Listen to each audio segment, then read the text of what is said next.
Oh my god. Yeah, so let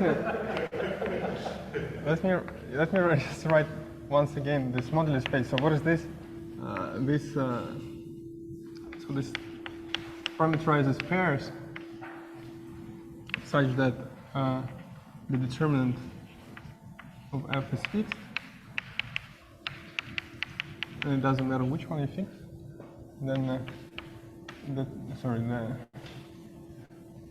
but phi is a home in a home from f to f.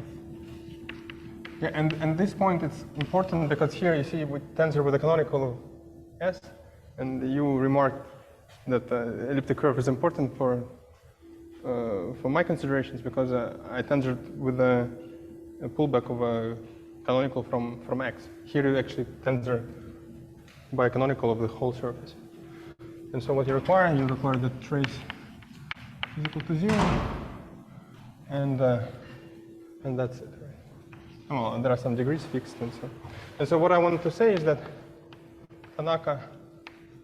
Tanaka-Thomas, they showed that this moduli spaces produces an invariance of Vafa-Witten topologically twisted 4D n equals to 4 supersymmetric Young-Mills. Okay, so that's a silly explanation. I mean, why these moduli spaces are important, but for, let's say, for a more mathematical one, well, we have a natural C star action on these moduli spaces, right? And it's given by tensoring, by multiplying a Higgs sheaf with a scalar, with a Higgs field with a scalar.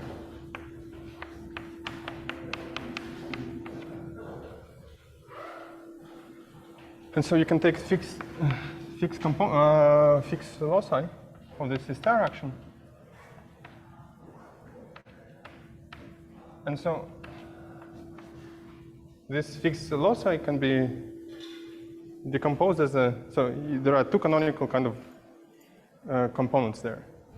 One of them is called the instanton component, and this is just, so this is where the Higgs field just vanishes.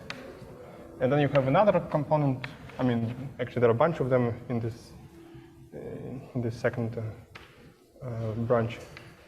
And this is called the monopole branch. And this is just where the Higgs field is nilpotent. So what is it? Let me just stress. So this is exactly that. This is just semi-stable sheaves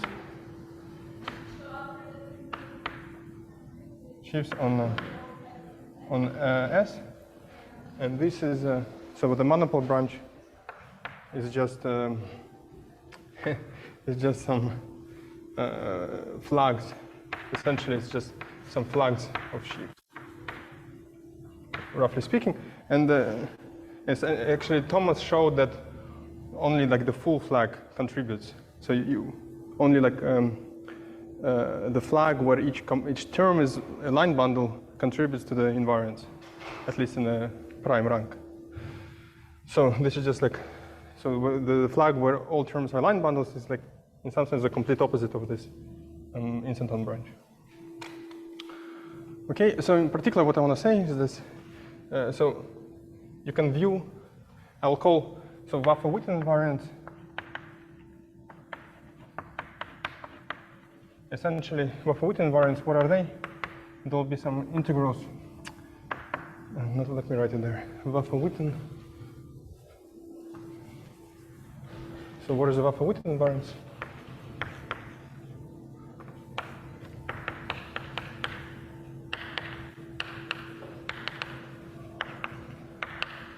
So there will be defined just some integrals on this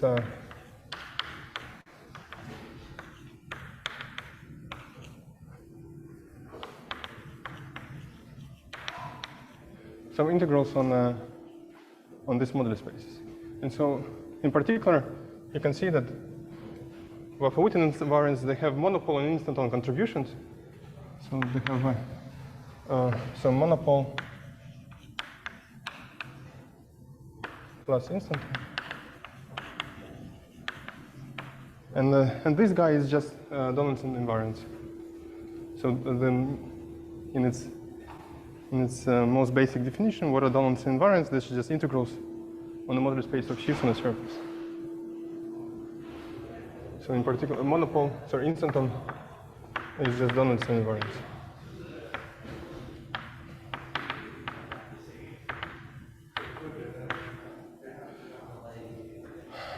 Okay, and so what?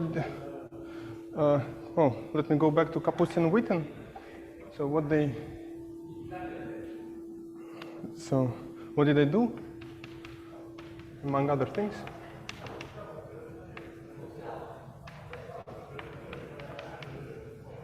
So they related, so in their paper it's called the electric magnetic duality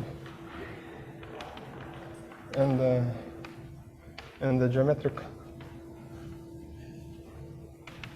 Langlands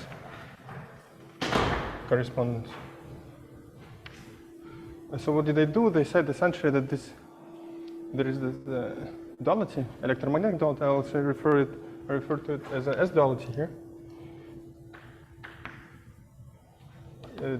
S-duality stands for strong-weak duality. And so what do they essentially say? That this S-duality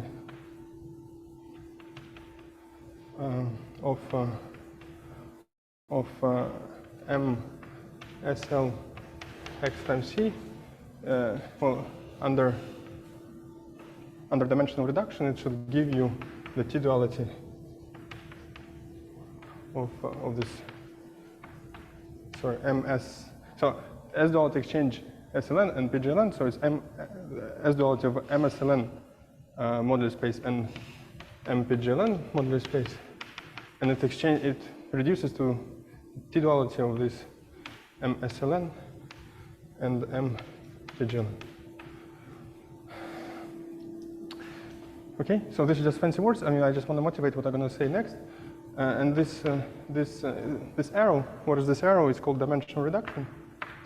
Sorry, your T-duality of MSL on curve or on surface? What T-duality?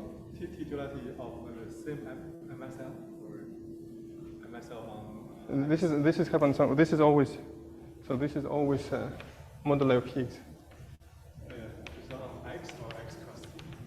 No, on X. Okay. Yeah.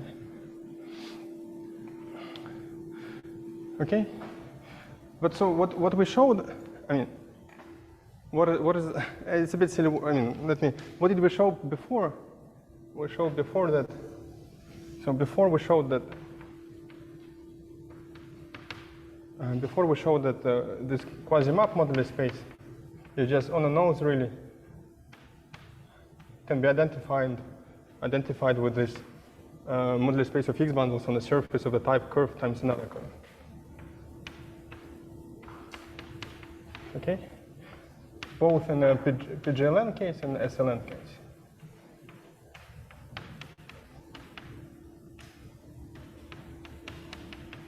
So in order to know what we have now to do, in order to understand what this statement means, well, we have to take S-duality, no matter what it is.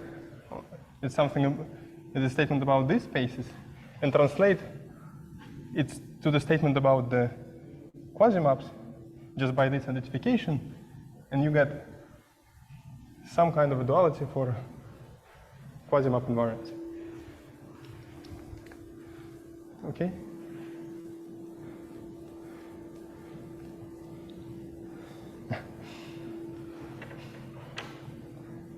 So let me now explain. So what am I going to do? What I'm going to do now, I'm just going to explain what is S-duality. And I will give now mathematical definition to this. In case of, on the level of enumerative invariants.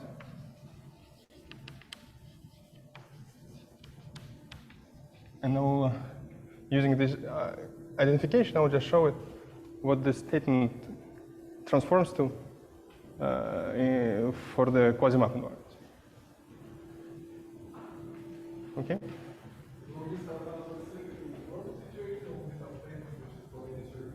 So S-duality for any surface.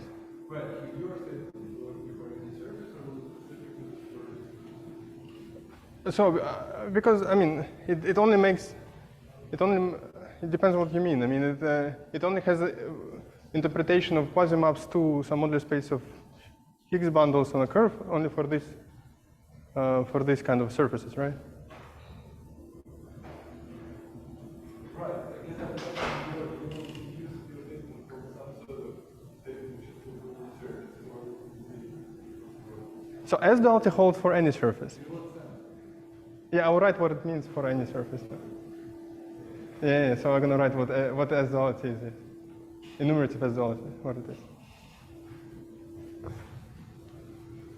This is just to motivate. Why it makes sense to do what I'm going to do next. It's not arbitrary in the sense that it's written in the physics literature, and I'm just going to. Mathematically, it's just tautology what I'm doing. I'm taking identification of quasimaps with modular space of Higgs sheaves on a surface, and I look at the statement of S-duality, which is a mathematical statement, enumerative S-duality, and I translate it into the language of quasimaps without a mention of a sheaf. And I'm saying that I'm justifying it by this what Kapustin-Witten did essentially. No. Yeah, exactly. Yeah. So I'm gonna say what I'm. Yeah, it's just this was just a motivation. Oh, I raised everything. Well, okay. I'm sorry. I was talking at the same time. So let me now move to the enumerative S-duality.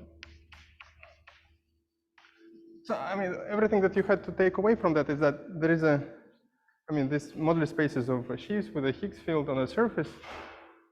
They give the realizations for some, topologically twisted whatever, like super young mules.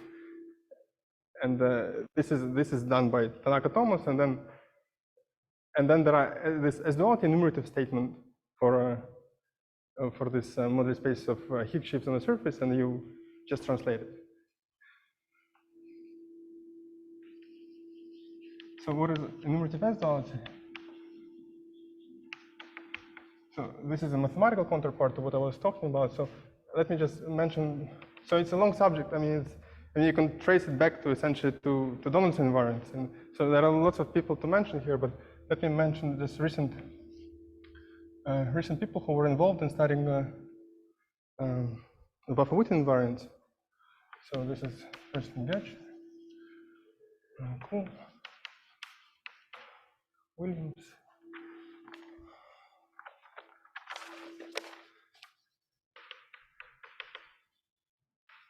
Nakajin. You also wrote an appendix, right, with Getch and Cool on Vafa-Witten invariants. Nakajin, Haraka.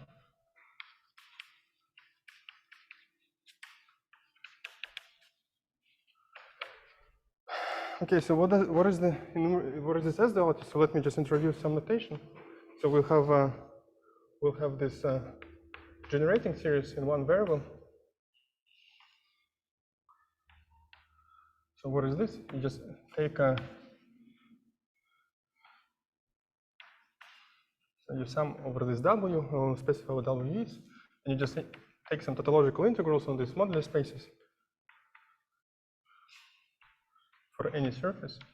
So now I have to specify the churn data as well, churn characters.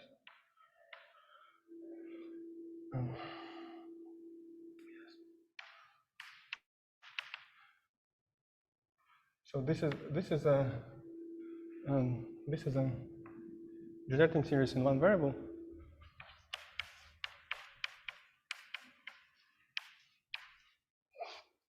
So what is this? So you're taking these moduli spaces of sheaves with a Higgs field.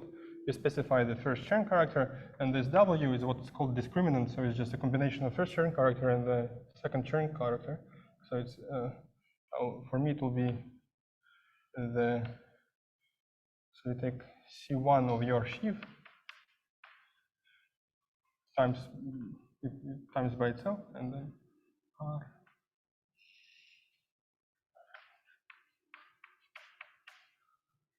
So this is what is called discriminant of a sheaf. And I'll take I divide by 2. Okay. So you have this generating series. So this is for a SL. Now you take this is a generating series for Vafa-Witten invariants, and then I take the dual one. So for PGL. I mean, you have to. I'll be a bit sloppy here. You have to specify what you mean by first Chern character for PGLN, but you can make sense of it. I mean, it's not really called the Chern character, it's called something else, but let me just abuse notation and stick to the Chern character notation.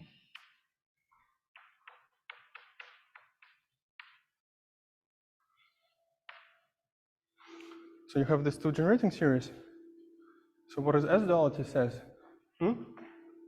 Sorry.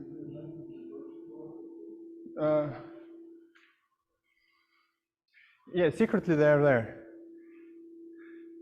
So because C1, I mean, for our surfaces, yeah, probably at this point you have to assume that H2 of S Z doesn't have torsion. I mean, there are some assumptions that you have to make. You also have to, yeah, otherwise, this, I mean, the statement just becomes more complicated. So for simplicity, I just don't know what happens in case of torsion, but if there exists torsion, but let me just assume that there is no torsion. And so explicitly, as I said, C1, I mean, there is no Chern character for PGLN bundle. So what is C1? C1 is some class. In this case, so C1 in my notation, C1 in PGLN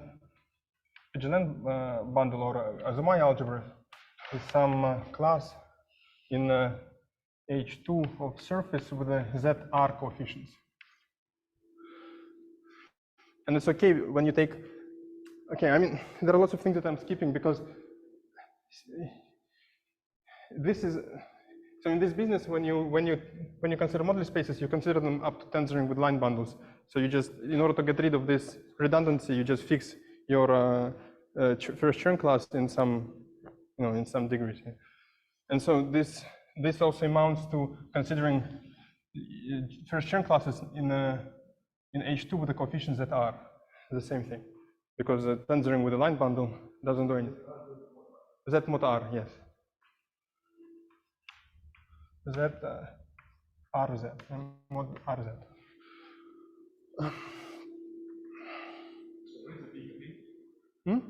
What is big A?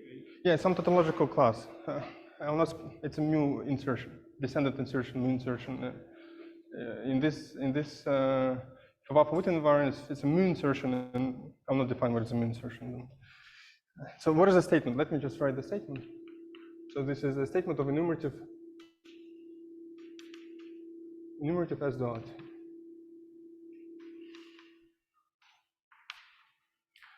So what it does? So you take, well, you write everything in the Fourier coefficients instead of Q coefficients. So Q will be E2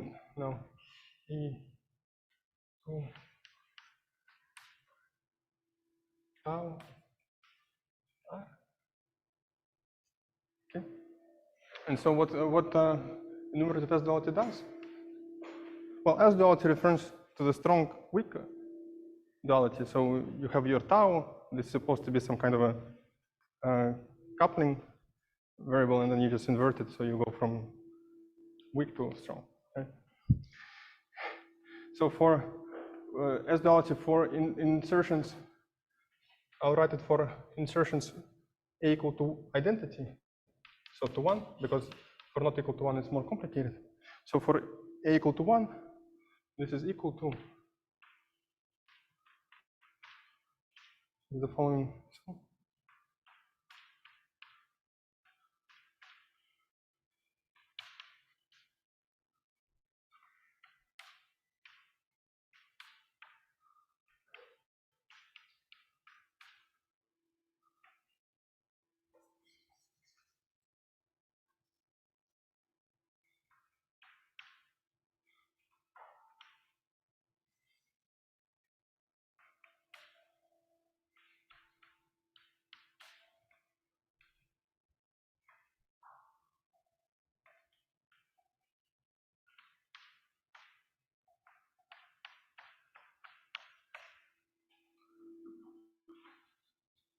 So this is the following thing. So you take, let me now explain in words.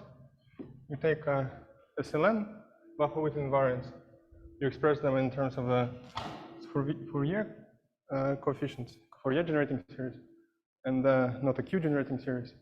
You invert, so you send tau goes to 1 minus tau, where tau is a variable over here.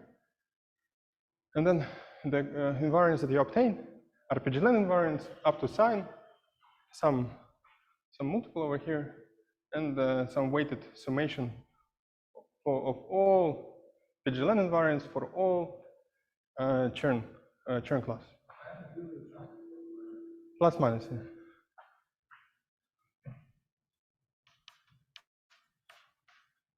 I mean, there is some. It already looks complicated, so I didn't want to make it even more complicated. And so what it does, so this, in fact, why this duality is present in this Vafa-Witten invariants, but not for Donaldson-Thomas, for not Donaldson invariants, because this duality, in fact, in a very precise way, exchange instanton. So yeah, C1 here. This is C1 prime. Yeah. Okay, so the C1 prime. Yeah, exactly. So you just take a C1 with a C1 prime, and you take its. Sorry. So in a very precise way, so the instanton part is exchanged with the monopole part, and vice versa. So if you just study Donaldson invariants, you don't see this kind of duality,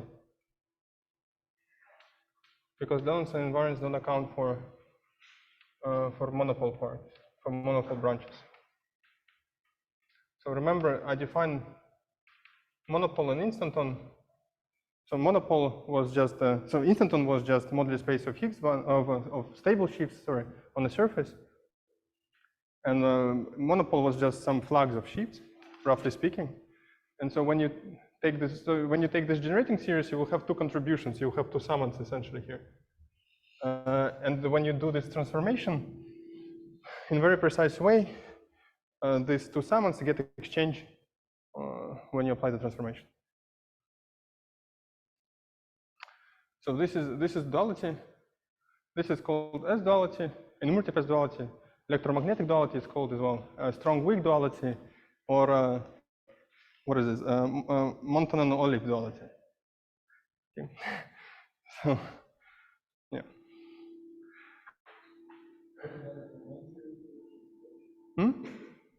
Yeah, it's exactly. So I'll move now to non-trivial insertions, because we actually need non-trivial insertions. And so all of that can be concluded from the works of mathematicians. For trivial, when you have non-trivial insertions, you have to go to physicists actually. So let me erase which one? Just a second. Just make sure the C1 prime summation is finite summation. Yeah, because C1 prime lives in just not in torsion, in cohomology with ZR coefficients.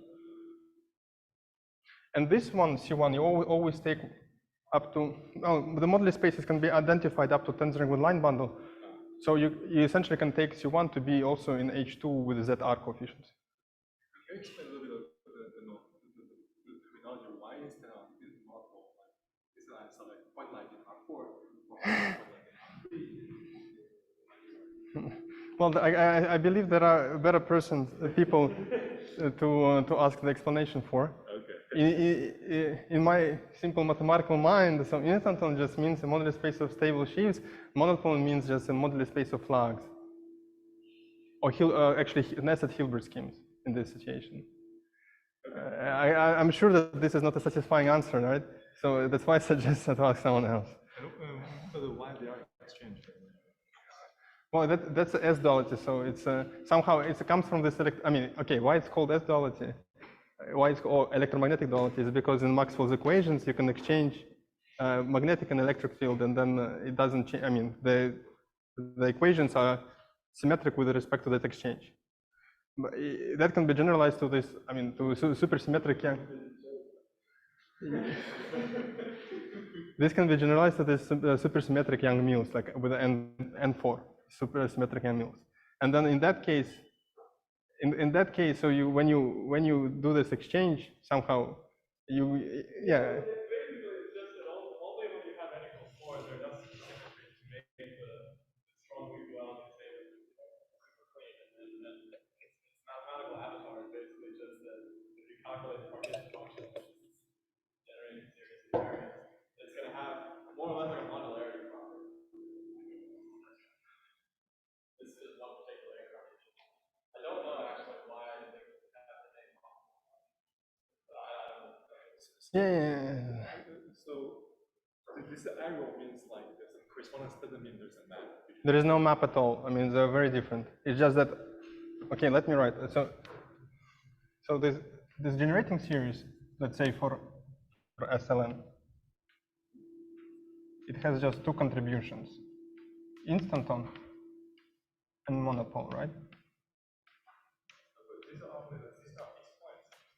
Yeah, but you define. I mean, you define the invariants for the C-star localization.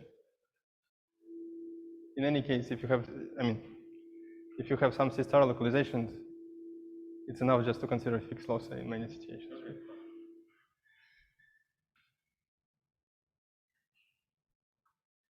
So you have instanton summoned in the generating series, and you have monopole summoned in the generating series.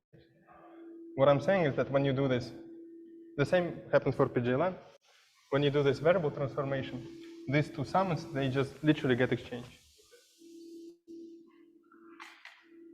Okay. So, okay, let me just the final thing, essentially. So, I mean, I'm doing, there's nothing fancy. I mean, in the sense that what I'm going to do now is just take the statement and then translate it to the statement about quasimap invariant.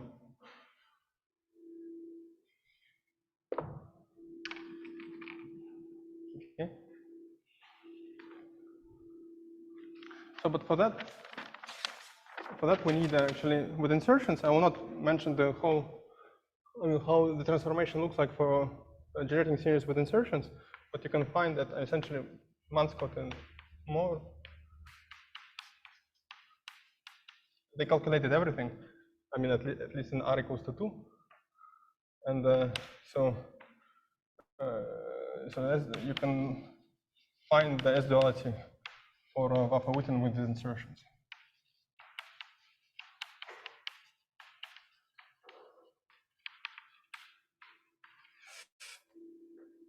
Okay. Manscott, Moore. How you pronounce it in English? Yeah, Gregory Moore. So it's a recent paper from 2022, I think. They essentially give the conjecture, I mean, physical derivations of Witten invariants with insertions. So okay, we need it for insertions.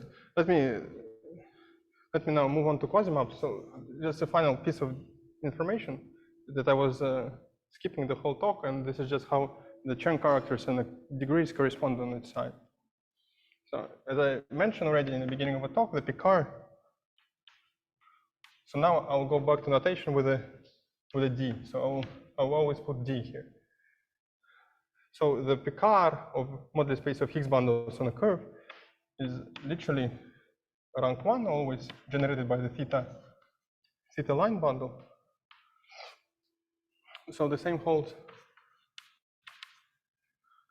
for a PGL case up to torsion. So if you take away the torsion in the Picard, it also has a canonical generator. I mean, it's just Z. And we take the ample generator. Well, but taking away torsion here is actually not a good idea, so we have to restore this torsion somehow. And this is done by this class, actually, which is important also for. So you remember in the beginning of the talk, you asked me about this topological mirror symmetry, and there is I was talking about some twist. So this class is responsible for this twist. This is some class in H2 of MPGLD. Okay, and actually, I forgot to say that at this point, to be sure, I just I restrict to the case where rank is equal to 2 because yeah, also at Manchin and Moore.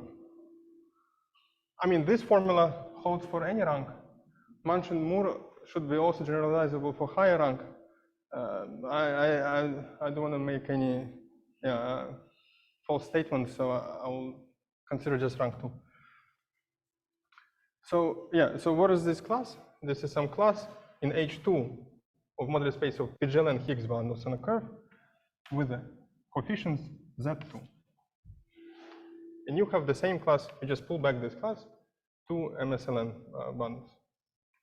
Sorry, SLN bundles.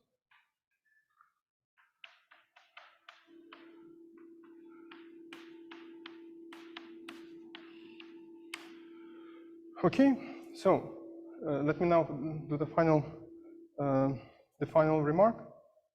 So how do the Chern characters and the degrees of a quasimap correspond to each other? So if you take now, well, if you have now quasimap, C goes to, let's say, MSL, then the degree of the C of this quasimap with respect to this theta line bundle is equal to the discriminant of the corresponding sheaf divided by 2.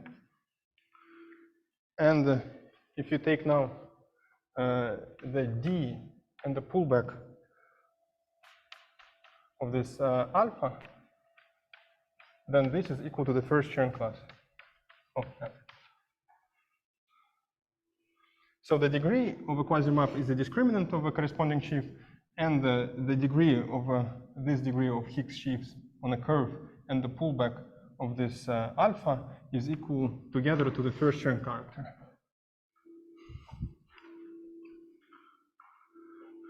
Okay, and so what does now? If you just take this S-duality statement and you translate it into statement just in language of quasimaps. So let me define now first, actually.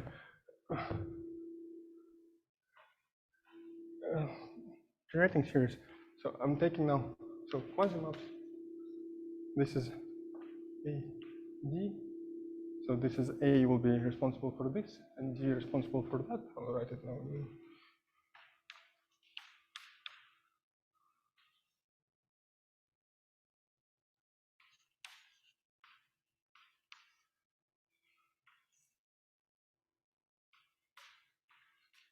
So I'll consider, let me write it out, and I'll say.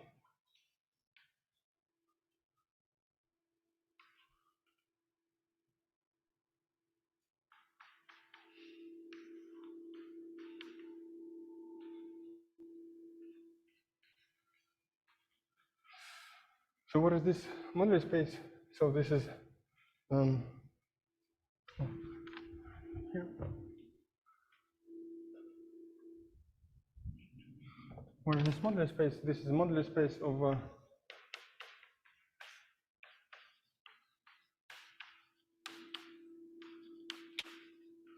this is a moduli space of quasimaps from an elliptic curve to the moduli space of Higgs bundles on X,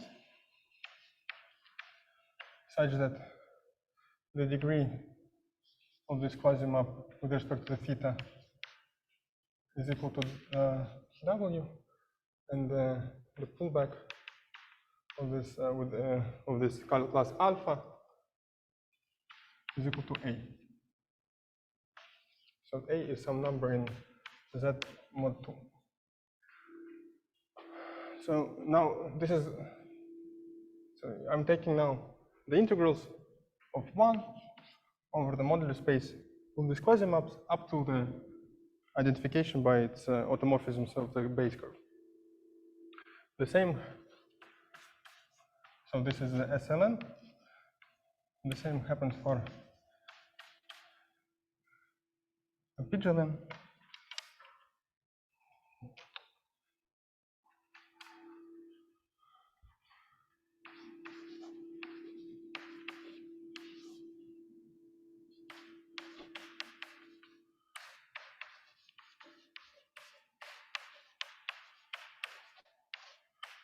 Sorry, here.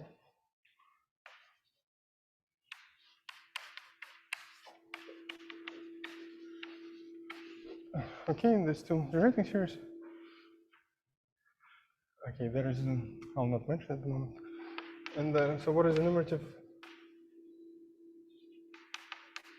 mirror symmetry in this situation? So it has, it can be formulated in terms of a transformation of a Q variable. But let me write it just in terms of a transformation of a tau variable. So if Q is equal to E tau, then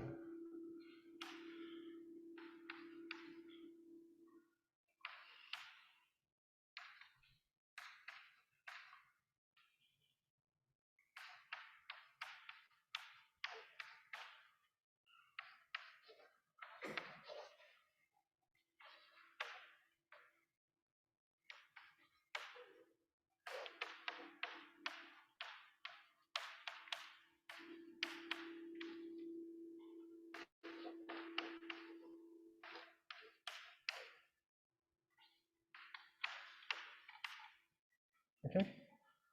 So this is,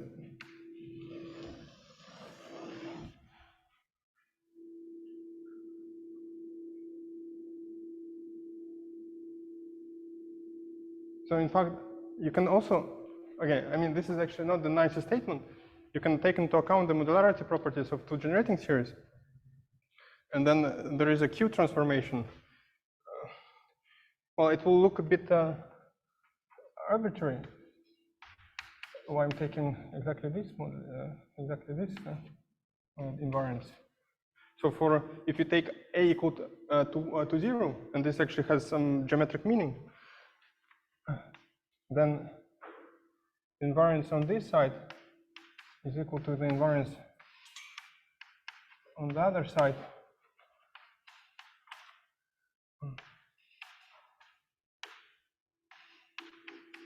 Up to Q goes to Q to 4.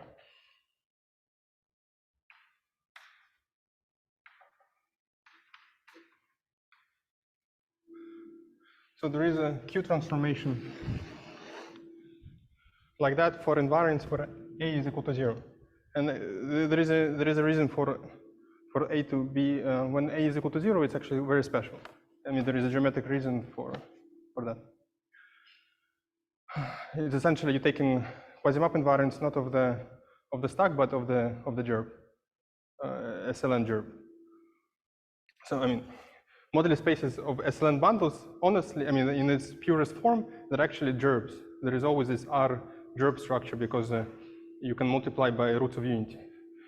And so when you're taking 0 here, It's equivalent to just restricting to the quasimap theory of this germ, of this roots of unity germ. So what is the root? Q to the 4. Q to the 4. Yeah, it's some modular transformation, so I cannot give you a geometric reason.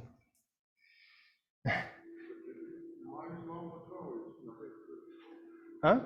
It's very strange, the Q and the Q4. Yeah. So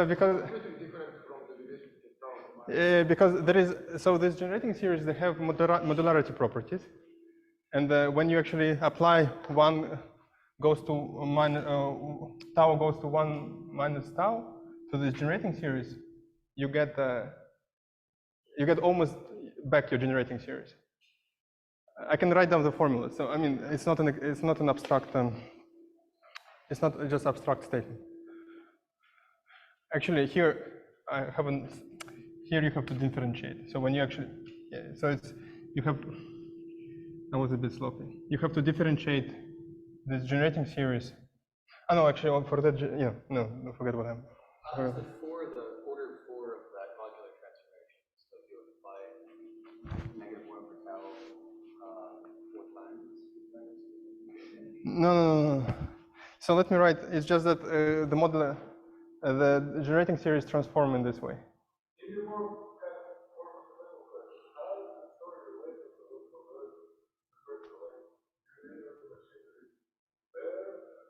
Well, yeah. So I mean, all of that quasimap.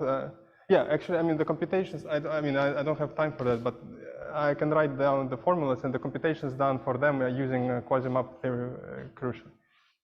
But also just to define what I mean here, I need quasimap. The wall crossing use is there, yeah. Yeah. I don't to compute not on this point, but to make a computations and make actually some interesting observations about the environment.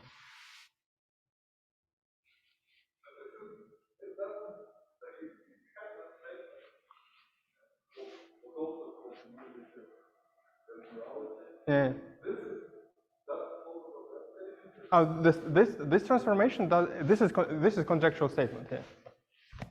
No, this transformation is exactly when you transform. So when you apply identification of quasimaps with a moduli space of Higgs bundles, Higgs sheaves on the surface. No, yeah, that was a conjecture. Yeah. I mean, it's mathematic. I mean, physically it's proven, but not mathematically. Yes, yeah. I mean, it's not a conjecture for K3. It's not a conjecture. I mean, it's proven in case of a K3. I can prove it in case of a billion surfaces. And now, I mean, there is some of the terms over here I can also prove, and like that essentially is a strong evidence for the conjecture.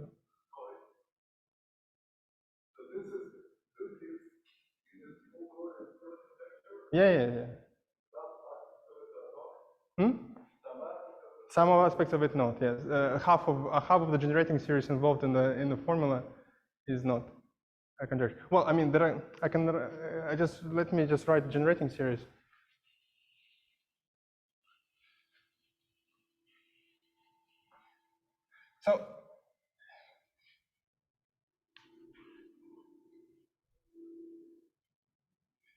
So yeah, I mean, so if you look at this formula, essentially this is just very coefficient by coefficient statement, right? So essentially, I mean, you can interpret it as a Gromov-Witten invariance on one side is equal to Gromov-Witten invariance on another side, like coefficient by coefficient. I mean, that's what I meant when I said.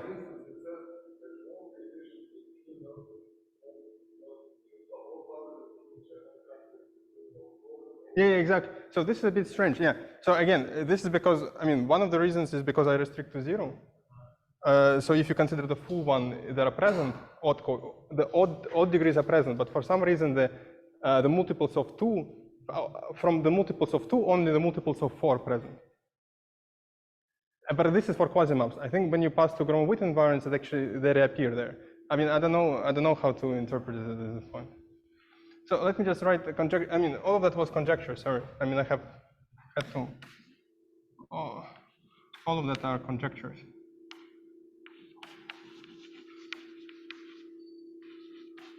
Conjectural properties.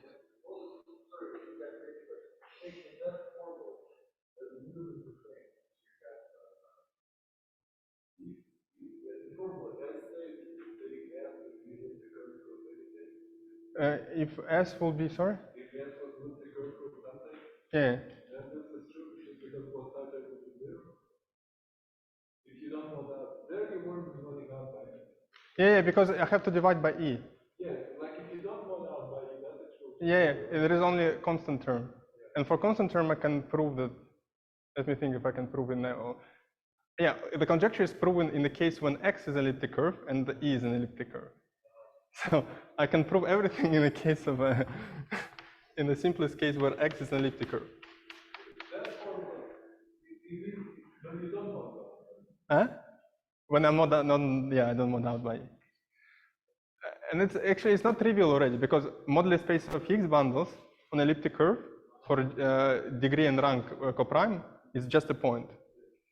But for when degree is not coprime, it's actually it's a high. I mean, it's a positive dimensional moduli. It's like some. I mean, the coarse moduli will be some symmetric product of cotangent bundle mod out by something. And so it's already a non-trivial form, a kind of non-trivial statement, even though like when rank and degree are coprime is just a point, the moduli space of SL and bundle. Yeah, so everything is proven when X equal to E, but you don't have, I mean, you just don't mount out by E actually, and you don't have high degrees there. So it's like, you match numbers and numbers on both sides. So it's not very interesting. So what do you mean by model? So I'm just taking maps up to identifications by automorphisms of E. I mean, I say that in your moduli space, a map is equal to another map if if you precompose it with automorphism, you have equality. I mean, that's what you do in Graham-Witten theory all the time. Actually, I mean, that's how you define moduli space of stable maps. You always identify by automorphisms. It's just that here you can, yeah, this is just equivalent to just modding out by E. I mean, there is a natural action of E by precomposition, you mod out.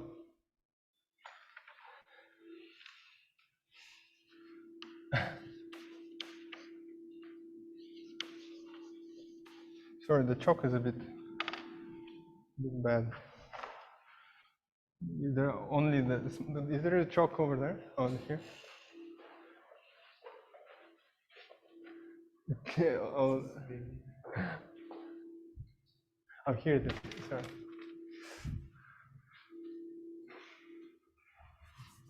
So let me write just conjectural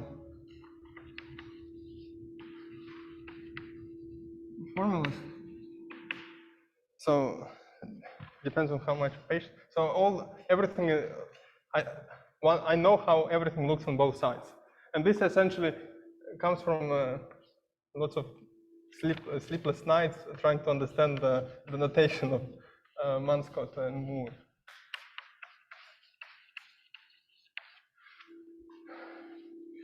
And translating them in the language of the quasimaps.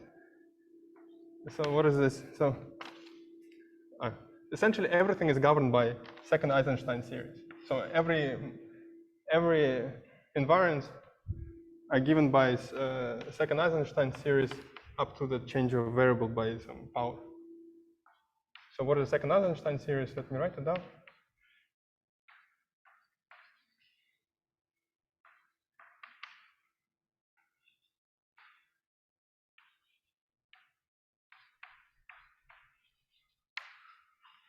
So this is, it takes summation of the of numbers that are divisible by n. Okay, so what are the invariants? So for SLN, so you have four invariants. You have four generating series. So because D and A, they vary from 0 to 1 because you are in rank 2. So you have four generating series. Essentially, they look like that.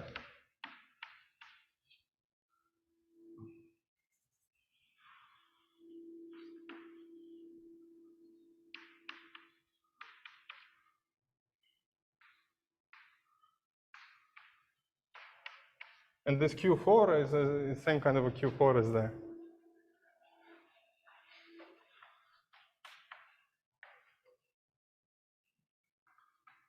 So remember, so this is, this will be degree, below is degree, and above it's this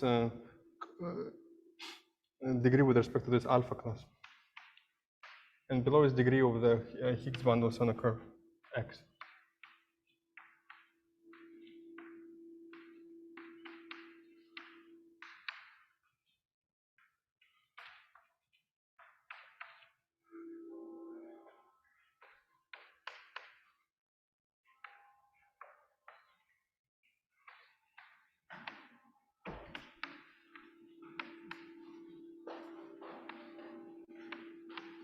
So I guess I'll just finish that and I'll state.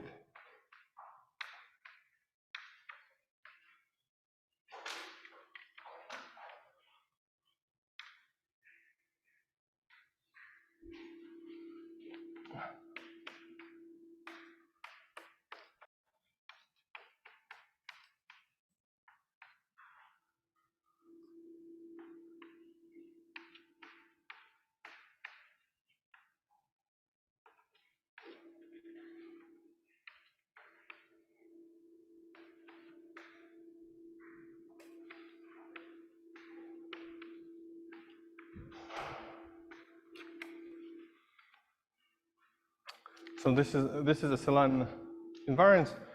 I don't have time for PGL. I mean, they look exactly the same up to some change of coefficients in front of this Eisenstein series. And so essentially, I can prove this too. So this is proven, and this is used as a quasimap pole crossing in an essential way.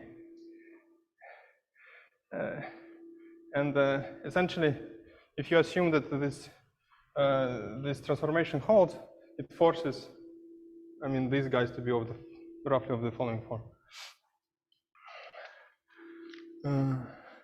Well, and for PGLN, it's there are also four generating series, and they look very similar. And with a little bit of more effort, these two also can be determined.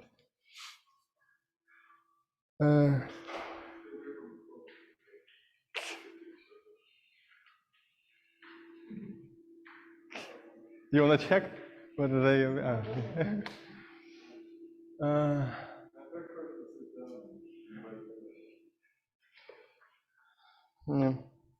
Well, I can say just a few words how it's proven, but I don't know. It depends on what. So I will write just one statement essentially, and it's a bit of a funny statement. So essentially, the number of maps of elliptic curves mapping to M. So mg S1. Let me introduce now the notation of X is the same in some way as the number of maps from X to the moduli spaces of SL and bundles on X on E times with a degree A.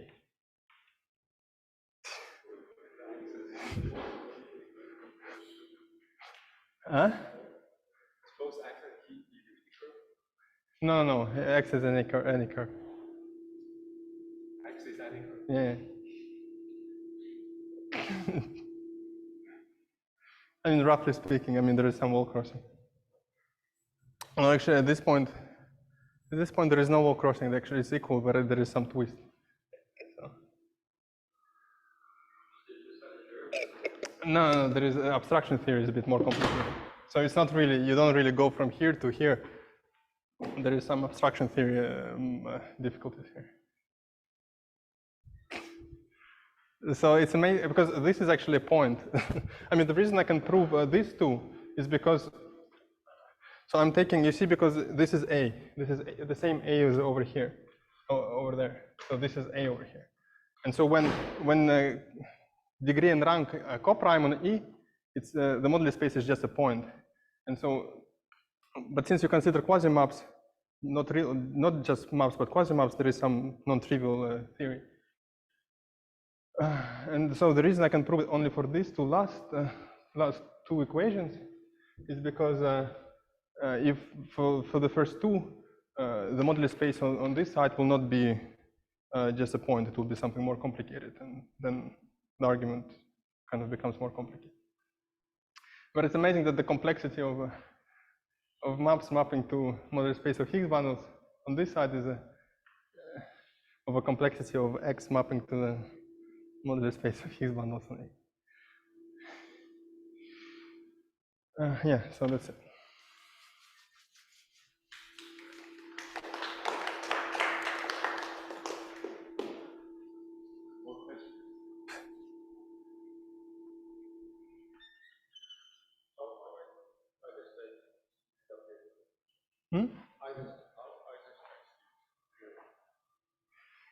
Yeah, I don't have a.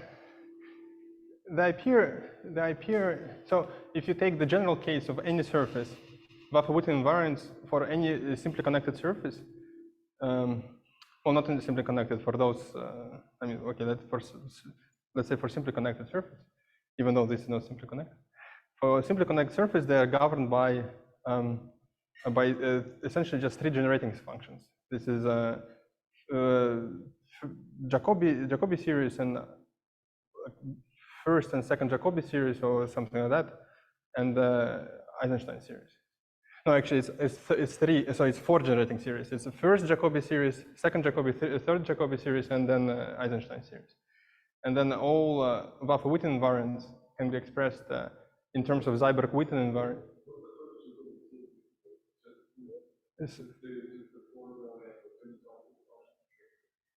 Yeah. So I mean, okay, I'm gonna dig myself up now. So I mean, those what is notations? There is like even, odd, and then 0, 0, 0, 1, 1, 0. yeah, exactly. I mean those. Yeah. I know which one is first.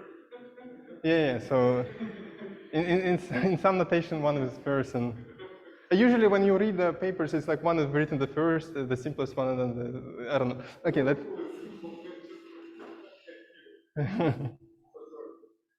Yeah. So it's so all Vafa-Witten invariants with the insertions can be, as the Donaldson invariants, they can be determined via Seiberg-Witten invariants and the universal like formulas generating series, universal generating series.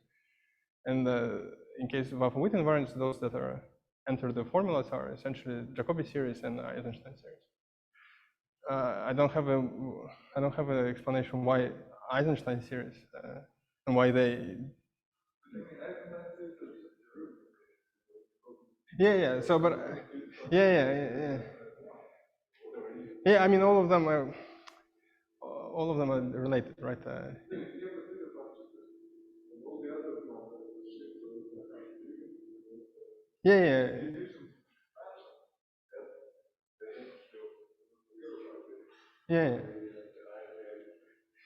Yeah. I mean, it depends on how efficiently you want to write the formula. So I mean, it's just okay. And let me stop here in terms of Eisenstein series. I mean,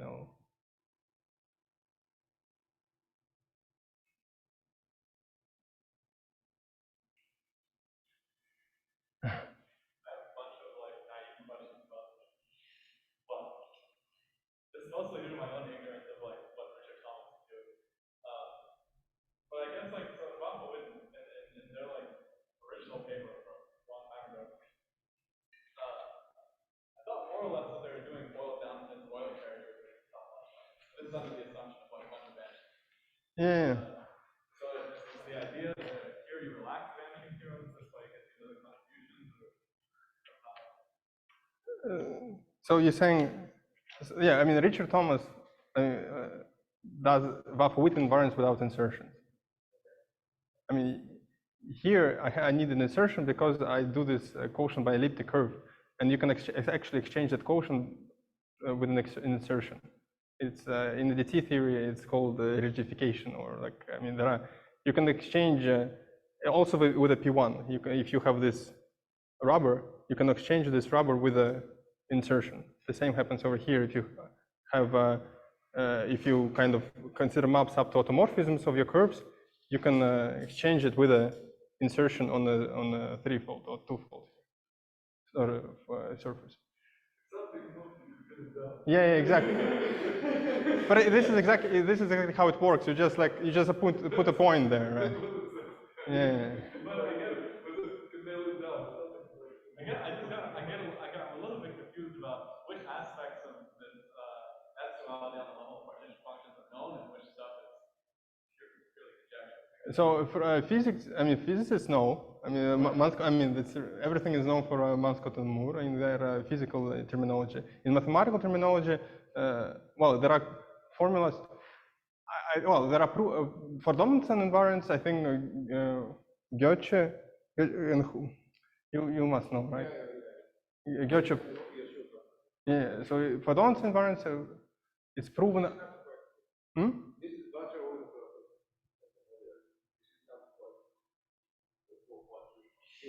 So we computed the original. Yes. Yeah, but this is a part. Yeah, okay. Because here you're taking there is always this the top Euler of the Euler class of the tangent bundle. So it's